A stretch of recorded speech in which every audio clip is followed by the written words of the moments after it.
Assalamualaikum warahmatullahi wabarakatuh. Kami dari kelompok 4 akan menyampaikan hasil diskusi kami. Perkenalkan anggota kelompok kami. Saya Dia Fahra Aulia Hasna, absen 7. Ani Fitria, absen 3. Febri Silvia Damayanti, absen 12. Iko Ilham Anwar, absen 15. Nancy Retno Hajah Bella Safira, absen 18. Safa Fridayanti, absen 23. Pengertian MEE. EEC atau Masyarakat Ekonomi Eropa atau MEE adalah lembaga kerjasama ekonomi dan moneter yang lahir dari Perjanjian Roma atau Treaty of Roma pada tanggal 25 Maret 1957 tentang pendirian Komunitas Energi Atom dan Masyarakat Ekonomi Eropa atau MEE. Setelah Perjanjian Maastricht diberlakukan tahun 1993, EEC berganti nama menjadi Masyarakat Eropa untuk menunjukkan bahwa organisasi ini ikut mengurus kebijakan non-ekonomi. Menurut perjanjian itu, 3 kelompok masyarakat Eropa termasuk EC secara kolektif membentuk pilar pertama dari 3 pilar Uni Eropa.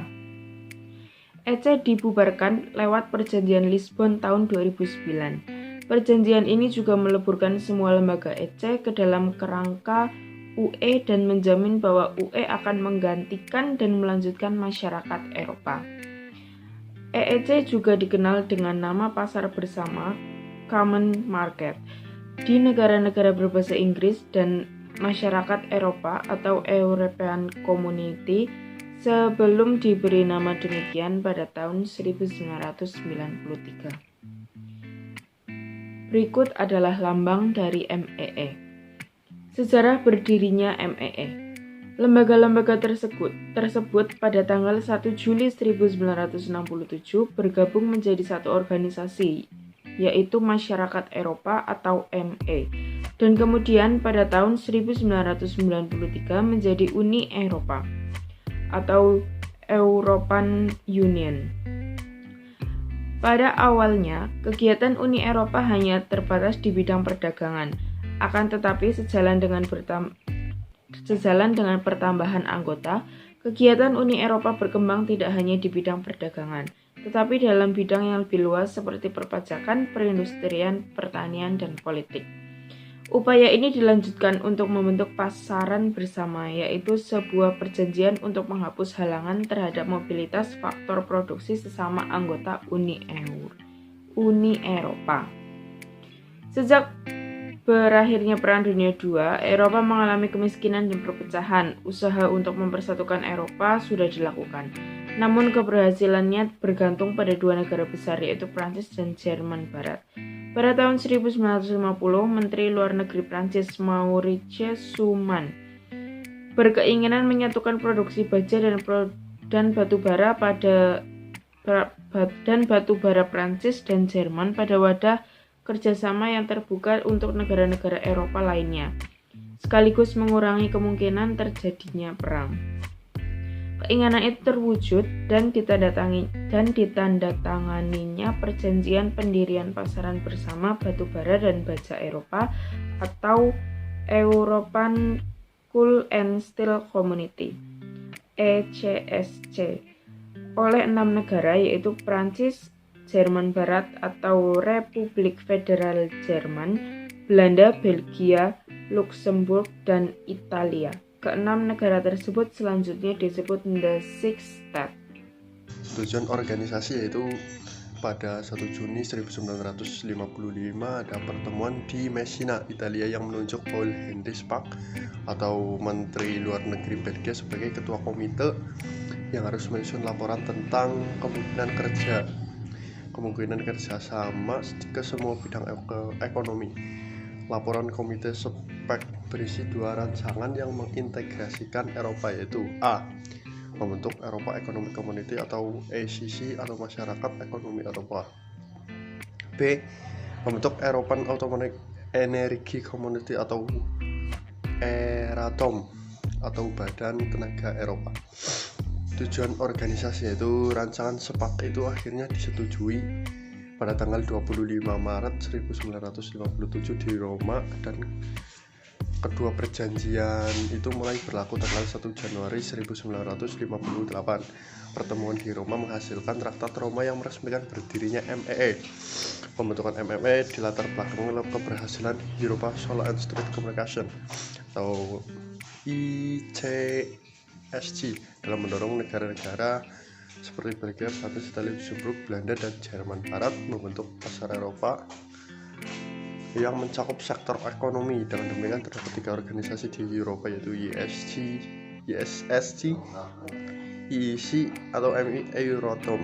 Akhirnya MI bergabung dengan ICSG atau Euratom menjadi Uni Eropa melalui perjanjian Maastricht Treaty yang ditandatangani di Brussels pada tanggal 8 April 1965. MII menegaskan tujuannya antara lain meningkatkan kerjasama ekonomi, memperbaiki taraf hidup, dan memperluas lapangan kerja. 2. Menghapuskan bea masuk dan pembatasan impor-ekspor antar negara anggota, memberikan bantuan dana kepada negara-negara yang masih rendah pendapat ekonominya, meluaskan hubungan dengan negara-negara selain anggota MII untuk mewujudkan tujuannya. MII membentuk pasar bersama Eropa, common market, keseragaman tarif, dan kebebasan bergerak dalam hal buruh, barang, serta modal.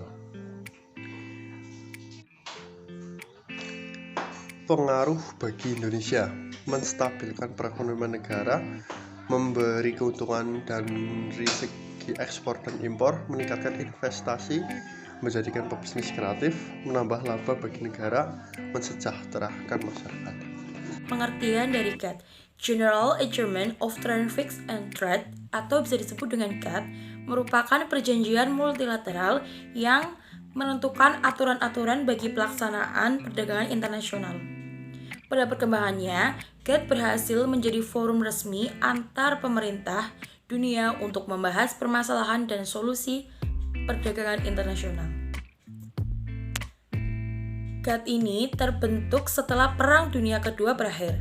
Keadaan sosial, politik, dan ekonomi yang kacau mendorong negara-negara dunia untuk saling bekerja sama demi mengatasi krisis dalam negeri. Selain itu, latar belakang pembentukan GATT juga dipengaruhi oleh keinginan dari negara-negara dunia untuk melakukan negosiasi terhadap perdagangan internasional. GATT secara resmi terbentuk melalui kesepakatan 23 negara pada 30 Oktober 1947 di Jenewa, Swiss.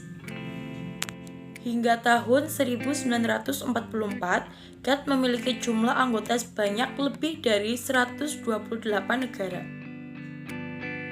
Secara umum, pembentukan dari GATT bertujuan untuk menciptakan iklim perdagangan internasional yang aman bagi pelaku bisnis serta mewujudkan liberalisasi perdagangan.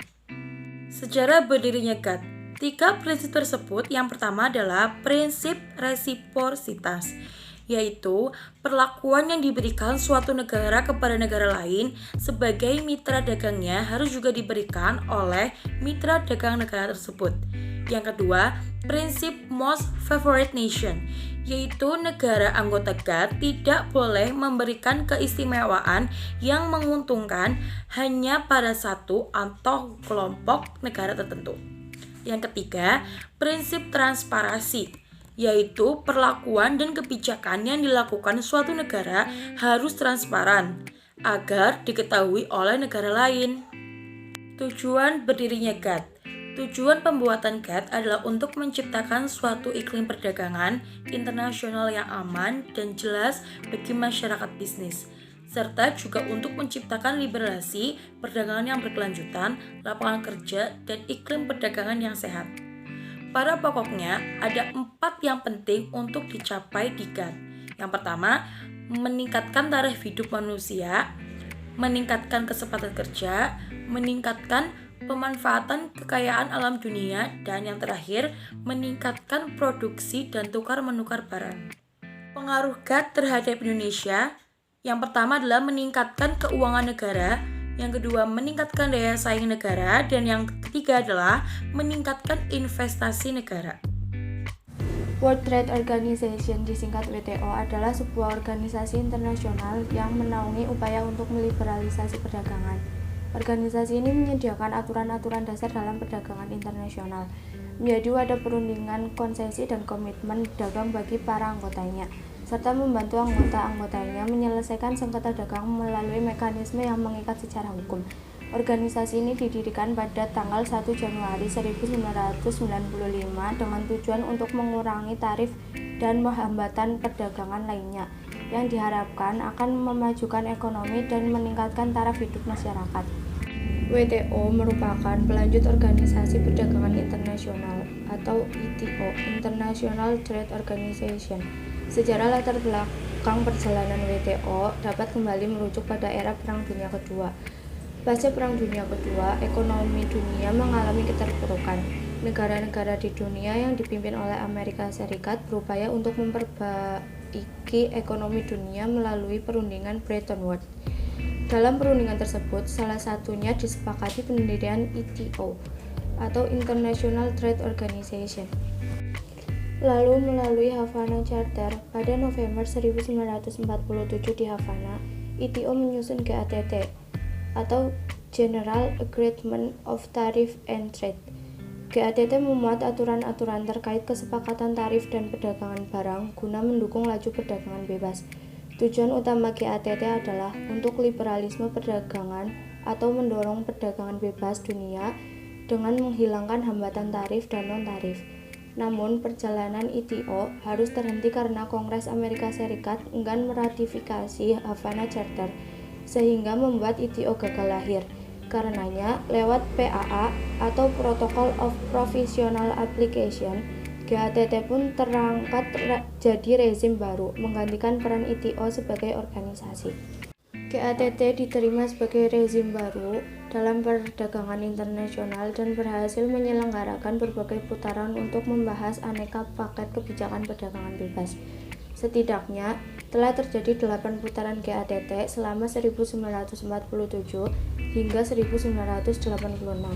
Kebutuhan akan adanya organisasi internasional untuk mewadahi GATT pun dianggap penting. Arthur Dunkel, Sekjen GATT, kala itu pun segera mempercepat usaha pembentukan organisasi internasional yang kemudian dinamai WTO, World Trade Organization. WTO berhasil diratifikasi pada 15 April 1994 dan mulai menjalankan tugasnya pada 1 Januari 1995. Selanjutnya, WTO menjelma sebagai organisasi internasional yang paling kompleks dalam menangani perdagangan dunia. Tujuan dibentuknya WTO: 1. Meningkatkan standar hidup masyarakat dunia. 2. Menjamin lapangan kerja sepenuhnya. 3. Meningkatkan penghasilan secara realistis. 4. Memperluas produksi dan perdagangan barang atau jasa. 5. Melindungi sumber daya dunia dan lingkungan alam. Pengaruhnya terhadap Indonesia. 1. Mendorong arus perdagangan antar negara dengan mengurangi dan menghapus berbagai hambatan yang dapat mengganggu kelancaran perdagangan barang dan jasa. 2. Memfasilitasi perundingan dengan menyediakan forum negosiasi yang lebih permanen. 3. Menyelesaikan sengketa, mengingat hubungan dagang sering menimbulkan konflik-konflik kepentingan. Kesimpulan, MEE merupakan organisasi penting karena meliputi sektor ekonomi, melainkan juga karena pelaksanaannya memerlukan pengaturan bersama yang meliputi industri, keuangan, dan perekonomian. MEE menegaskan tujuannya seperti integrasi Eropa dengan cara menjalin kerjasama ekonomi, memperbaiki taraf hidup dan memperluas lapangan kerja, serta memajukan perdagangan dan menjamin adanya persaingan bebas antara keseimbangan perdagangan antar negara anggota. MEE memiliki struktur organisasi sebagai berikut. 1. Majelis Umum atau General Assembly atau Dewan Eropa atau European Parliament. 2. Dewan Menteri atau The Council. 3. Badan Pengurus Harian atau Komisi atau Commission. 4. Mahkamah Peradilan atau The Court of Justice. Kesimpulan, GATT atau General Agreement on Tariff and Trade merupakan perjanjian perdagangan internasional yang disepakati pada tahun 1948 di Jenewa, Swiss. Tujuan pokoknya adalah untuk menciptakan perdagangan internasional yang bebas, membantu menciptakan pertumbuhan ekonomi dan pembangunan. Kesepakatan dalam GATT mulai berlaku sejak tanggal 1 Januari 1948 yang memuat beberapa prinsip. Berbagai masalah dalam perdagangan diselesaikan melalui perundingan multilateral yang disebut putaran perdagangan atau trade round. GATT telah melakukan beberapa perundingan, di antaranya perundingan yang dilakukan di Geneva, Switzerland 1947, Nancy, France 1948, Torquay, Switzerland 1950, Geneva, Switzerland 1956, Dillon Round, Geneva 1960 sampai 1961, Tokyo Round, Geneva 1973 sampai 1979, dan terakhir diadakan di Uruguay Round, Marrakech 1986 sampai 1994. Pada putaran terakhir ini disahkan persetujuan pembentukan organisasi perdagangan yang disebut World Trade Organization atau WTO. 2. World Trade Organization atau WTO sebagai sebuah bentuk dan organisasi yang dimana melakukan pengaturan terhadap perdagangan yang dimana terjadi antar negara. Pembentukannya daripada World Trade Organization sendiri kemudian didasari pada sebuah bentuk perundingan putaran Uruguay atau yang dimana disebut dengan Uruguay Round. Kemudian pada tanggal 1 Januari 1995 dilakukan pembentukan World Trade Organization yang dimana menggantikan GATT. Dari putaran Uruguay tersebut membahas segala macam bidang dari perdagangan. Kemudian seluruh peserta bersetuju di dalam sebuah pemotongan terhadap adanya bea masuk dari berbagai macam barang yang dimana berasal dari negara berkembang, guna untuk dapat menghentikan sebuah permasalahan dan juga menyepakati terhadap kebijakan perdagangan internasional. Sekian presentasi dari kami. Jika ada salah kata mohon dimaafkan. Billahi taufiq wal hidayah. Wassalamualaikum warahmatullahi wabarakatuh.